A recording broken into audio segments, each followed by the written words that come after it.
Hi, my name is Dr. Rangan Chatterjee, medical doctor, author of The 4-Pillar Plan and BBC television presenter. I believe that all of us have the ability to feel better than we currently do, but getting healthy has become far too complicated. With this podcast, I aim to simplify it. I'm going to be having conversations with some of the most interesting and exciting people both within as well as outside the health space to hopefully inspire you as well as empower you with simple tips that you can put into practice immediately to transform the way that you feel. I believe that when we are healthier, we are happier because when we feel better, we live more. So it's a huge pleasure for the guest I've got on the podcast today. It's someone who's a very, very close personal friend and almost like a member of my family. Somebody who I have actually known since childhood, but we reconnected over the past few years, having lost touch after university. It's somebody who is a at-the-coalface NHS GP. It's somebody who is an advocate for lifestyle medicine, very much like myself, as someone who has a keen interest in health communication. It is Dr. Ayan Panja. Ayan, welcome to the podcast. Thanks, Rangan. It's great to be here, honestly. It's, I can't believe this. This is the stuff of dreams, in a room with someone who's effectively a family member, talking about stuff that we're both passionate about. Top stuff. Yeah, it's superb. And Ayan, one of the things I wanted to try and tackle today is the term lifestyle medicine is gaining in popularity. It's really getting some traction out there, on social media, but also within the profession. And I will come later to the course that we have created together recently. I will come to that later on in the conversation. But, why do you think lifestyle medicine is really striking a chord with people in 2018? That's a really good question, and I think lifestyle medicine generally, I think it'd be good to go back a few years to 1989, which is when I think in the modern era in medicine, lifestyle medicine was first coined. It was by a guy called James Ripp, who is a cardiologist who was educated at Harvard and actually runs a lifestyle medicine institute in Florida. And really, that was the birth of modern lifestyle medicine. But one of the problems was that it was seen as a Cinderella specialty in many ways. And actually, the uptake of lifestyle medicine has been quite weak. It's not seen as a specialty in itself, not like the big specialties like surgery or cardiology or gynecology. But what's happened in recent years and what's happening now in 2018 is I think that clinicians, doctors, nurses, pharmacists, all across the board are realising that the kind of medicine that we practice doesn't always work and it doesn't always get our patients better. What we're very good at doing in medicine is downstream stuff. We're good at replacing hips, putting in joint injections, giving people life-saving treatments. What we've not been good at doing historically is keeping people well. And that is really what lifestyle medicine's about. It's a sort of a 360-degree approach, looking at someone's health, looking at etiological factors. And I think that's something that's been forgotten largely in modern medicine. Yeah, I would agree with that, no doubt. Has society changed? Is that why lifestyle medicine is taking hold now as a term, as a movement? Is it purely because of interest, or is it actually because of simple necessity? I think it's both, and there is something about the planet changing. So one of the conversations I have a lot with patients in the consulting room is about, this is one of many things, but about gut flora, for example, and how our parents' generation had better gut flora than we did in terms of diversity of their microbiome, and how we are likely to have better gut flora than our children's generation. Now, that is just one thing that has changed societally, which has an impact on our internal health. So our grandparents' generation, for example, they were much more likely to contract infectious diseases like tuberculosis or malaria. Those things actually we've got on top of largely, and there's been a shift in the type of diseases that we see. We see a lot more non non-communicable disease. And this is something that arises from environmental factors and also what your constitution is like in terms of your immune system and other factors and all the things that are at play, your hormones and your immune system, your skeletal system, your cardiovascular system, and how they interact. So I now see things in 15 and 16-year-olds that I only ever used to see 20 years ago in a 70 or a 75-year-old. Yeah. Joint pains, migraines, bloating after meals, these non-communicable symptoms.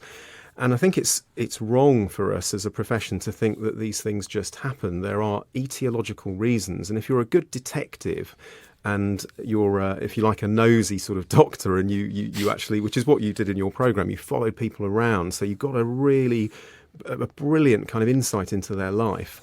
You will often find factors that are really easy to modify that have massive effects on how they feel, on their symptoms, and that's what this is about. Yeah, it's interesting you say detective. I think more and more that my job is, a health detective with my patients. It's yes, it's hearing what those symptoms are, but more and more I'm not trying to label those symptoms like maybe I was 10 years ago.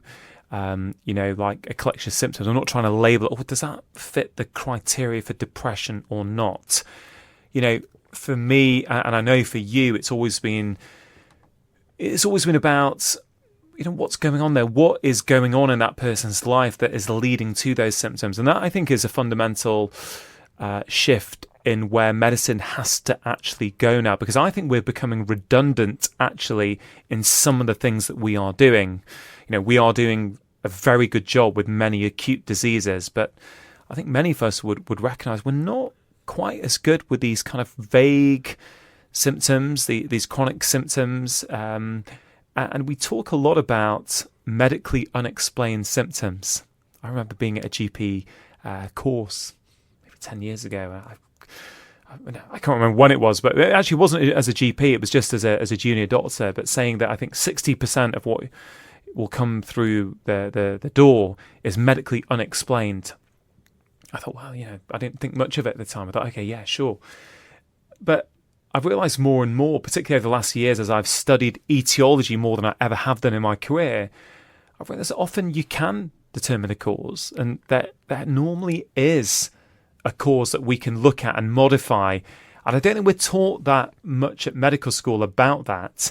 I think that's because things are changing. And I think that, yes, society is changing. You mentioned it's pretty harrowing, the thought of that actually our microbiomes are going to be worse than our parents, and actually our children's are going to be worse than ours. That's it's not a pleasant thought, is it? No, that's right, and I think you've hit the nail on the head. I mean, one of the things that we're very good at in medicine is managing patients. So asthma is a really interesting one for me. There's a very protocol-driven way of managing asthma, and most doctors and nurses are good at that. But the thinking in terms of what's driving asthma, I recently saw a patient of mine who is same age as me, 44, about to become 45, suddenly developed asthma out of the blue. No one in his family has it. He's never smoked cigarettes, and he works in an office environment. What the heck is going on there? So he'd seen a couple of my colleagues, and it turned out, I was asking questions about his diet, his lifestyle. It turned out that he works from home more now instead of going to the office, and he's got a real damp problem in 2 of his rooms.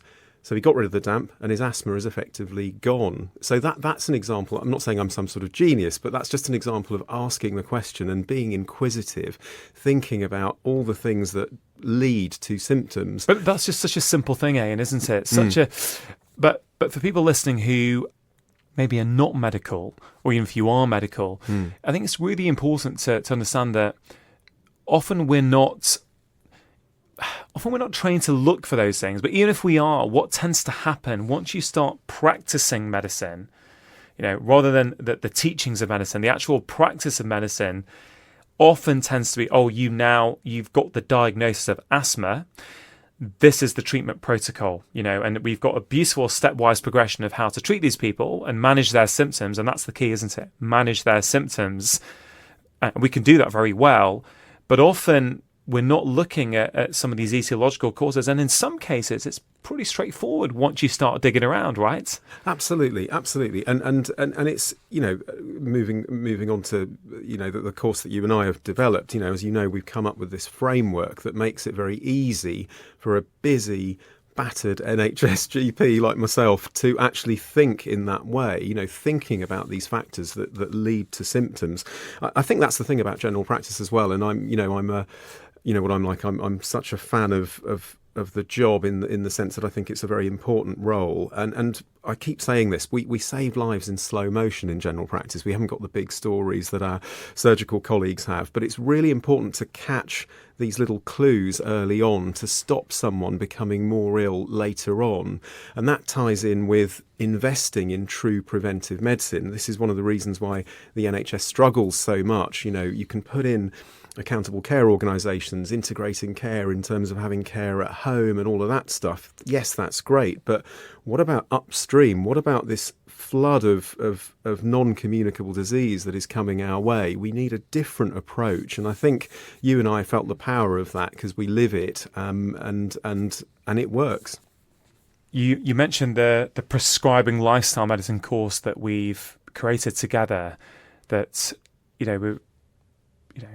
we were delighted when the Royal College of GPs gave it their official accreditation. So now we've for one of the very first times got a prescribing lifestyle medicine course where doctors and other healthcare professionals, but primarily we've focused this on doctors because I know that we felt that there are other healthcare professionals who are getting some of this training. Not all of them, but some of them are. And our goal was to by getting that accreditation was to give it that real credibility piece that actually this is a speciality in its own right. This needs to be taught at a high level.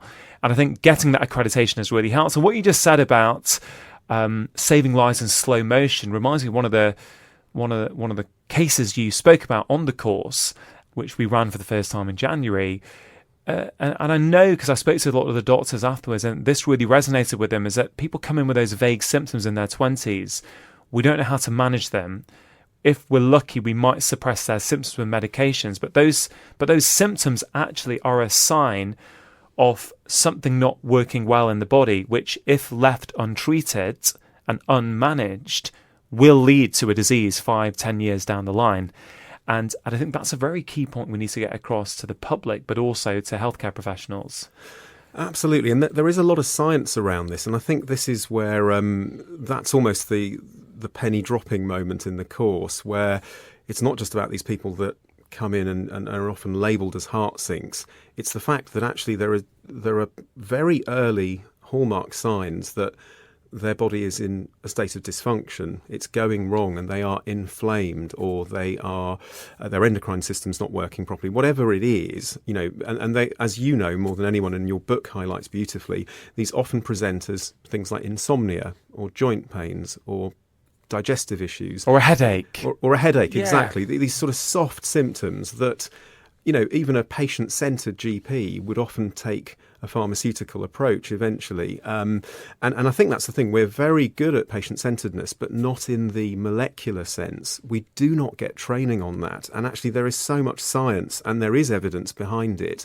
And once you demonstrate it with these cases, I think it's very powerful. The other thing is I have a lot of colleagues who are doctors themselves, and they understand it when they get ill themselves. They realise there's this big disconnect between the medical model, and when I say medical model, I mean, biopsychosocial model, which is what we're taught, isn't it, at med school, Yeah.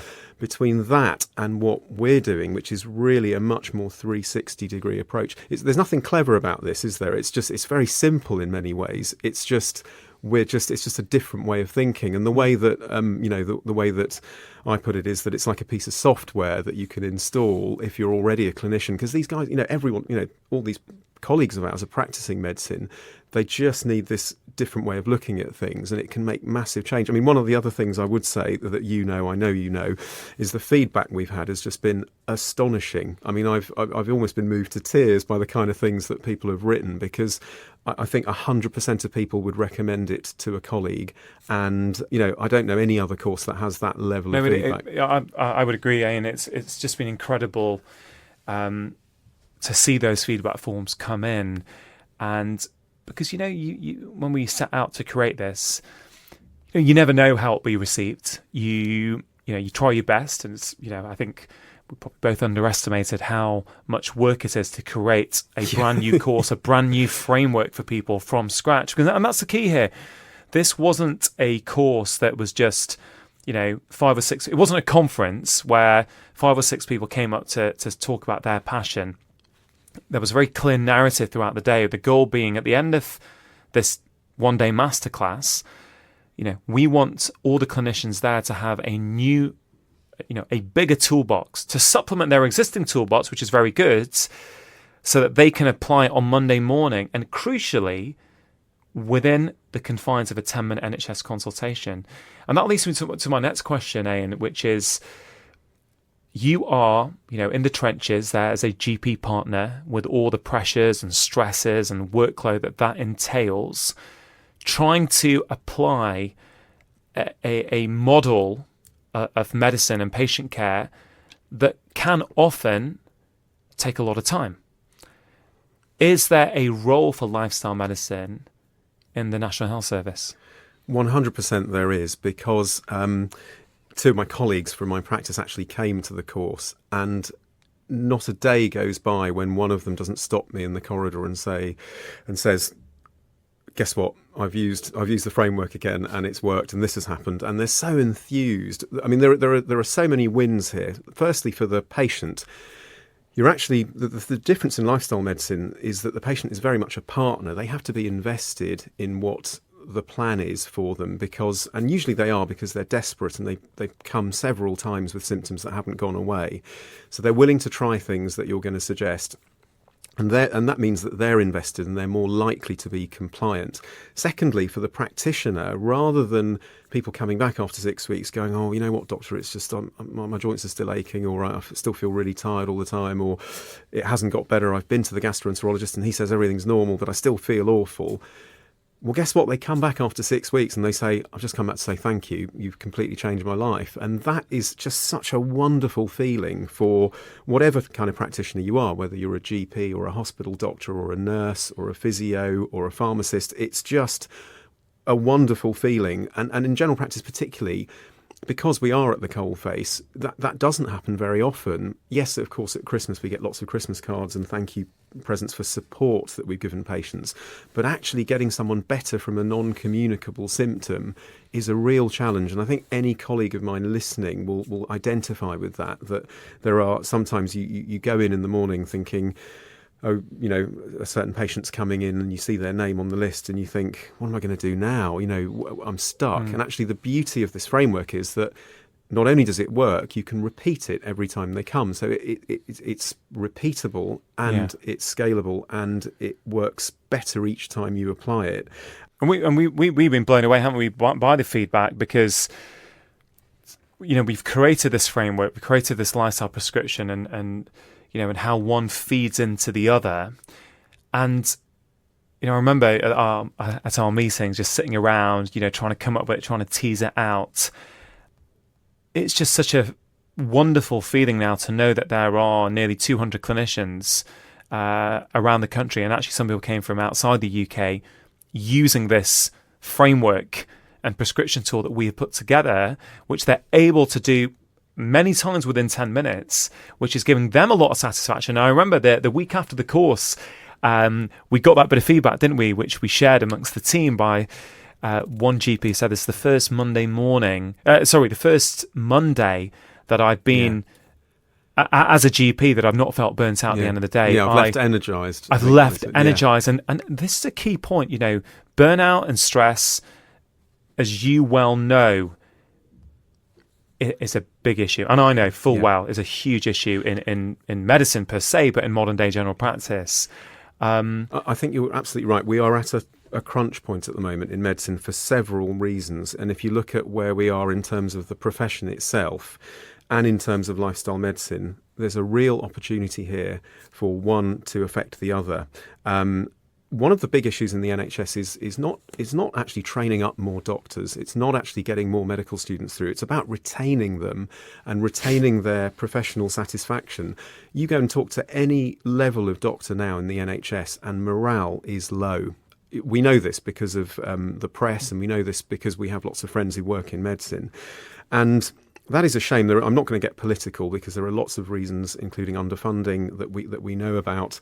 But one of the things that actually this model helps with is it actually helps you. You can use all of these tools on yourself. And I think we've seen that, that the power of this is not just on your patients. You can apply these principles to yourself. And that whole adage of, happy patients, happy doctors, it works. It goes round in that kind of circle. So I think this is a great time to really educate people around the benefits of thinking slightly differently, empowering doctors and other clinicians to use this model, and that will empower patients to use it on themselves. And a little bit like your book, word just spreads. A lot of my patients have bought your 4-pillar plan, and it's amazing. One of them came in the other day and hadn't even read it, but just because he had it in his bag, he sort of whopped it out and showed it to me. He already sort of feels better. It's almost like he knows he's got to make some changes to his lifestyle, and this book is going to help him. And in the same way, practitioners can make enormous amounts of change with very small tweaks. A little bit like the chap with mold in his bathroom and his asthma going away. It's not complicated, but it's beautifully simple, and it works.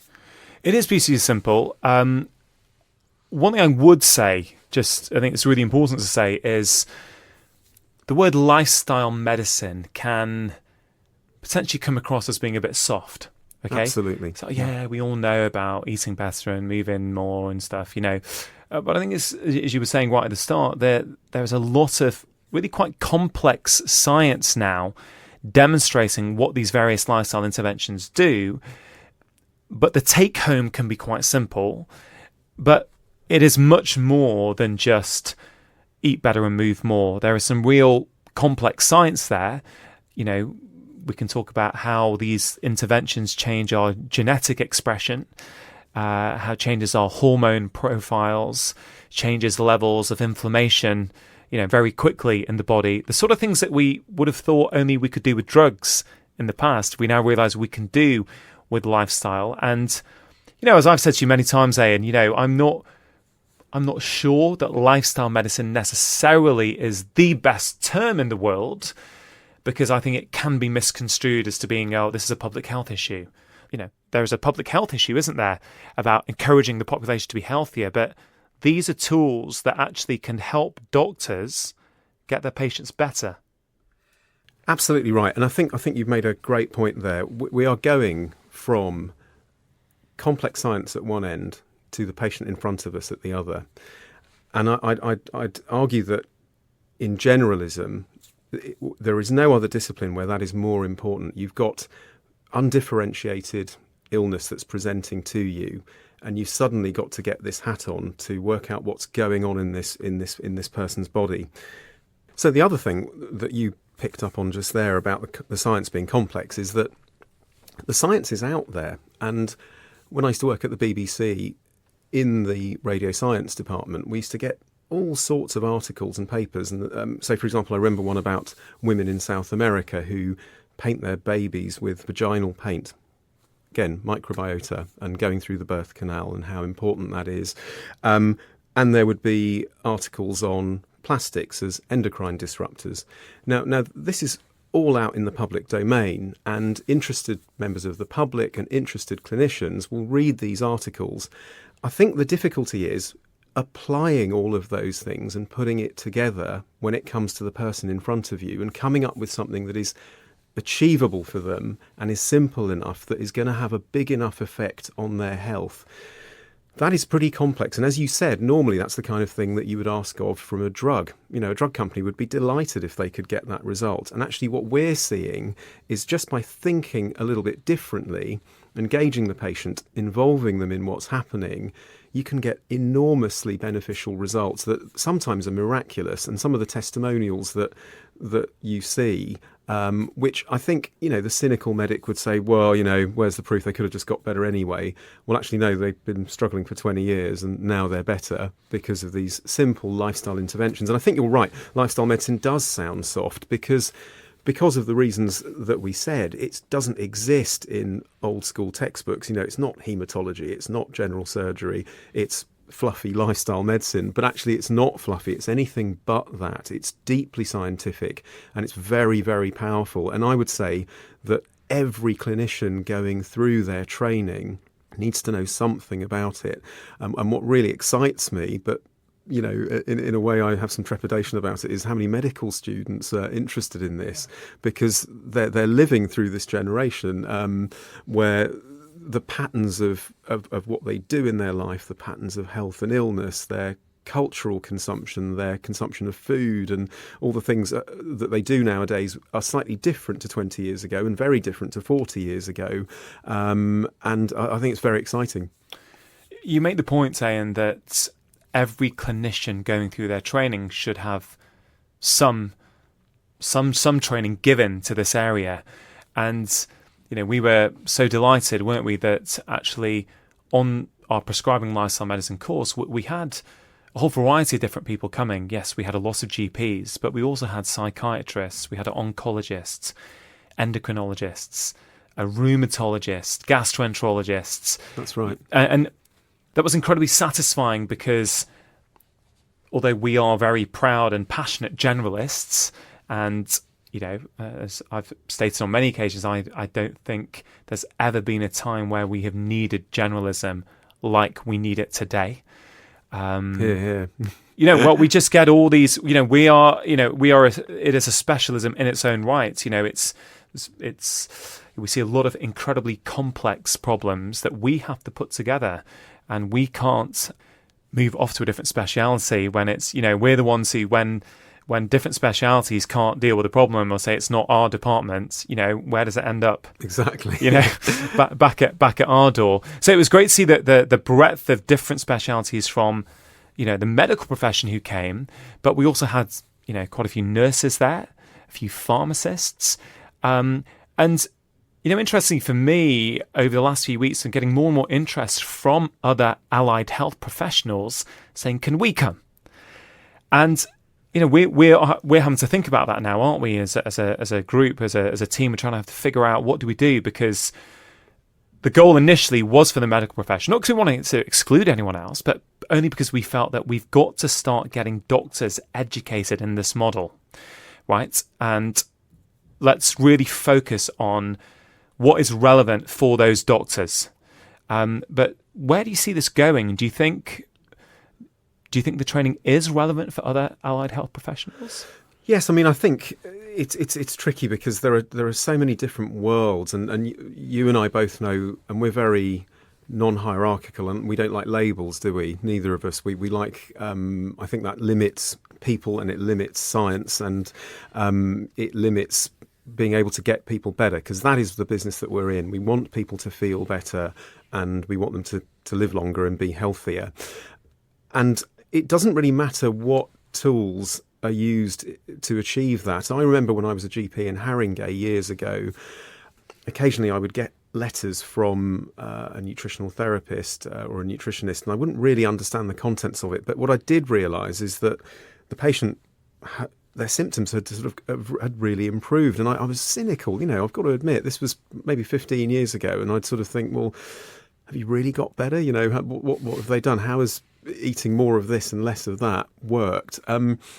And I'm no nutritionist, as you know, but now that I've learnt a little bit more about the science behind that and a bit more about the gut, and you and I know we had a gastroenterologist who came to our first course, and he put his hand up, when I met him before the course, and said, look, to be honest, I don't really know much about the gut microbiome. I just tend to scope people. And that's the problem. Medicine has become siloed off. And I think being more inclusive is a good thing. I have to also say, I think you and I originally thought that there were a lot of people out there that would know a lot of the content of the course and might have thought that it might be a bit thin on, say, for example, we're not teaching anyone nutrition or hard nutrition at all, but it's an element of what we do. You've got to know a little bit about it. And on that point, I think it's very, very important to clarify, the prescribing lifestyle medicine course that we put on in January and we're running again in April, it's not a nutrition course. No, right? We're not training people to be a nutritionist. we're looking at mechanisms and systems and how food can impact those systems. Exactly. And there is absolutely a need for us as doctors to have the ability to refer on to people with a more in-depth knowledge. But it's about changing the way that we think. And there's plenty that we can do, with some basic nutrition recommendations. There's plenty we can do in general practice, actually. But there's plenty of scope also for specialist nutrition experts to take over when we have to refer on. I think that's quite an important point to make. Absolutely, and also health coaches. They're a burgeoning field. And they're not talked about enough in this country. I think they could be really useful in actually delivering the kind of plans that a practitioner comes up with, because one of the problems we have, certainly I have in general practice, is that the availability to see me is very poor. So I can set someone off on the right path, but if that person needs a bit of guidance or help or someone to touch base with, they need someone with different skills to me. And I think that's the thing. It doesn't really matter what kind of health practitioner you are. Like I said before, we're all trying to do the same thing. We want this person to feel better, whether you're a physiotherapist or a health coach or a doctor or a nurse. And so I think actually, broadening the course is probably the right thing to do. But I would agree. As you say, all these allied healthcare professionals who are now clamouring to be involved, and I think that just shows that there is a lack of this information out there. People are not feeling as though they've got enough tools to use with their patients, whether you are a doctor, whether you're a nurse. And don't forget, practice nurses see a lot of patients first these days. So they've got a very important role to play. You mentioned health coaches. Literally last week, I was giving a talk and this lady came up to me and she said, I first heard about you in the first series of Doctor in the House and I found it inspiring and I made these changes and that I'm trying to follow it on with your book. And then she said to me, I didn't really have an open-minded GP. So I moved practice. And I was wondering where this conversation was going. I said, I've moved to a different practice and the GP was fantastic, very open-minded. And the first thing they did was refer me to a health coach who started working at the practice. And I said, was this on the NHS? She goes, yeah, this is part of the National Health Service. I think it was a pilot programme. And I just thought it was incredible. And because, as you're saying, health coaches are a very much underutilised resource. It's all very well us starting off the conversation in that 10-minute period. But who's continuing on? Who's going to help those patients sustain that behavioural change long term? Because ultimately, what we're asking a lot of the time is behaviour change. Absolutely. And that's the key, isn't it, to lifestyle medicine. It is about lighting the fire and making that person make that change. The whole thing is really about behaviour change. You've hit the nail on the head. But I also think when and I don't want to go on and on about the course for the whole of this session because it sounds like it's just an advert for it. But I think we wanted it to be very much focused to NHS frontline staff, didn't we? And I think a lot of our colleagues work in the private sector, which is fine, and I think people who access private services are absolutely entitled to do so, and they pay so through their own money. But I think the focus, the elephant in the room is the fact that the NHS is dying. It's 70 this year, and it's in need of some sort of resuscitation. And I think my passion and your passion is we wanted to train up as many people as we could in those frontline positions to be able to make change. And there's a massive multiplier effect there. If you think about the number of people, if you take the 200 people that came to that first course and the number of people they might be helping each week since January, that's an enormous amount of prescriptions that have been avoided, referrals that have been avoided. This is something we need to audit, except you and I are too disorganised to do that. But okay, cut that bit. No, but but there is good work going on here, and I think we need to really, I'm so passionate about this. I know it works. My colleagues can see that it works. It works. People come back, patients come back going, and my colleagues will say, "What did you do?" And I go, "Well, I didn't really do very much, but this is how it works." Yeah. So it's time. It really is time, and I think you're in your sort of true modest fashion. You're underplaying what you have done, because I've seen you at first, and you are a brilliant clinician, and you say it's simple, but once you really have a good grasp and a really detailed grasp of the science, it's only then that you can make it simple. So on the outside, yes, it does appear simple, but there really is a lot of complexity behind it. And, we spent a lot of time, didn't we, trying to come up with a framework that was simple. And safe as well. Safe, simple, and because then it's going to be applied in practice. There's no point us coming up with this program and this new framework if everyone found it too complicated to use. Yeah. I think that's why we're getting such great feedback, as people are using this now in real life consultations. As you say, in our NHS practice, we can help 30, 40, maybe some on busy days, 50 patients in one day. But by training up all these frontline clinicians who can then help their patients, we've got the potential there to transform the health of thousands, tens of thousands of people. And I think that's our drive.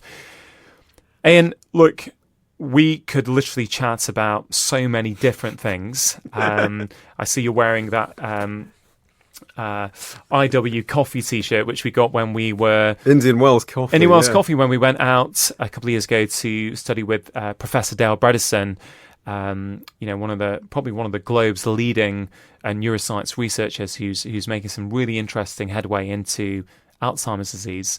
We could have spent the whole time chatting about that. I think we ended up focusing on that prescribing lifestyle medicine course because that is here, that is now. It's running again in April. And, we want to teach as many clinicians as possible. So we'll definitely get you back on the podcast soon and further on these conversations. I guess my final question, which you have not been given a chance to prepare, so I'm putting you on the spot a little bit, is... Go on, give us your best shot. Well, no, really, the podcast is literally about... I always want to leave people with something to reflect on, in their own lives, or something that they can actually put into practice in their own life immediately.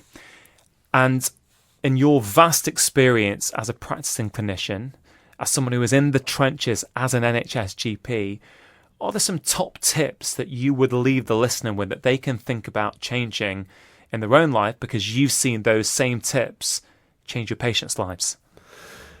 That's a big question. Yeah, and I think it's really interesting you say that because next week I'm doing a talk at my son's school about how to keep your child healthy. So I've been thinking about top tips already, but that's very focused towards children. I think the main thing is simplifying your life. Literally going back to basics in terms of all the things that you do. So food, for example, all the things that you talk about in your book, for example, about avoiding processed foods, eating real food, very, very simple thing, but actually amazing how many people don't do it. And I know it's difficult for a lot of people, but you can buy frozen broccoli for £1 at our local freezer shop.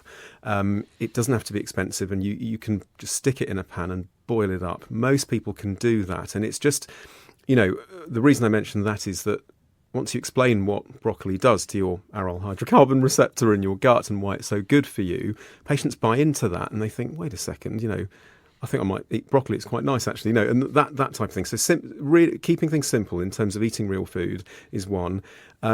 Trying to mimic nature as well. This thing about artificial light. At the moment we're in sort of an artificially lit room, podcast studio, a classic sort of broadcast environment, and all the things about not overstimulating your brain when you're meant to be switching off, which means that your sleep will improve.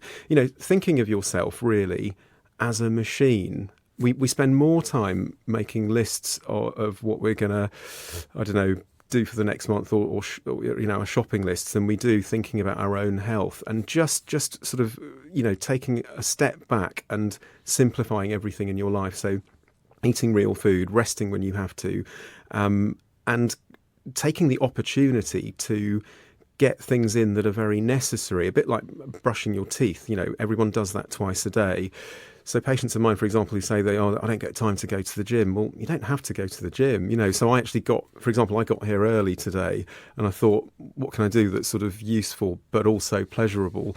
So I walked all the way from St Pancras because I thought, why not? It's a nice day, it's not raining, and then I walked quite briskly. So I've got my kind of exercise in for that. That's great, and it's that sort of thing. So simplifying things and going on from going back to basics. I think I'm just going to take one example that's very topical at the moment. So diabetes and low carb diets. I mean, it's everywhere, isn't it? It's in all the papers and stuff. I've got with me, actually, I thought of you, Rongan, when I brought this in today, this book. It's called The Household Doctor.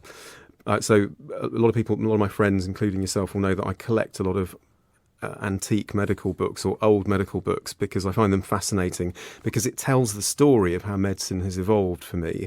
Really, really interesting. So this is one of my favourites. It's called The Household Doctor. So exactly what you were doing on TV, Doctor in the House, by S. King Hutton. And the first imprint of this was from 1938. Wow. So I'm going to actually read from this. This is how awesome this is. So look, this is a little bit, it says here, some pages on illness, and this is the segment on diabetes. So it says, the treatment is twofold. So I'm reading directly from the text in this book now.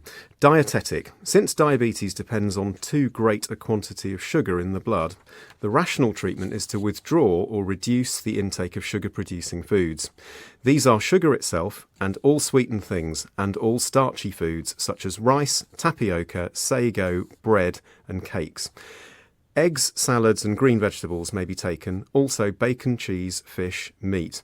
I mean, that is a low-carb diet from 1938, isn't it? I mean, that is pretty much the kind of sheet that my patients get if they're pre-diabetic or diabetic, because we know low-carb diets work. And it's obviously a part of the treatment in type 2 diabetes. It's not the whole thing. And you need to sort of work on stress and exercise and other factors. But how amazing is that? You know? Yeah, incredible to know. I mean, just to sort of clarify, we're talking here about type 2 diabetes. But just to know that was written in the 1930s, it really just goes to show that very little of what we're doing is new. That's right. What is new, I think, is the fact that there is now a lot more science to back up, these old school recommendations. And, I particularly think about, traditional Chinese medicine and ancient sort of Ayurvedic medicine, and how they always thought that the body worked, different organs worked better at different times of the day, and now we're having a whole load of new science showing us that is absolutely the case. Exactly. So I think it's quite humbling, isn't it, to know that actually people were writing about this in the 1930s. And look, Ian, I just want to thank you for your time. We could have gone into a whole host of different things today, and no doubt we will do very soon on the podcast. But you're a busy NHS GP. Today was a morning off where, arguably you should have been resting and recuperating from the stresses of the week, but I dragged you into London to have a chat about things. So thank you very much for your time, and I hope we get you back on the podcast very soon. Thanks, Rongan. It's been an absolute pleasure. That's the end of this week's Feel Better, Live More podcast. Thank you so much for listening, and I really hope you found the conversation useful, but also enjoyable. If you're not already, I'd highly recommend that you subscribe to this podcast so that you can be notified when the latest episode of my podcast comes out. I'd also be incredibly grateful if you consider going onto iTunes and giving this a 5-star rating so that I can get this information out and reach more people. It really does make a difference. And if you have any suggestions for people you'd like to see me have conversations with on this podcast, I'd encourage you to get in touch with me on social media using the hashtag FeelBetterLiveMore. You can find me on Facebook and Instagram using the handle @Dr. Chatterjee, and on Twitter using the handle @Dr. Chatterjee UK.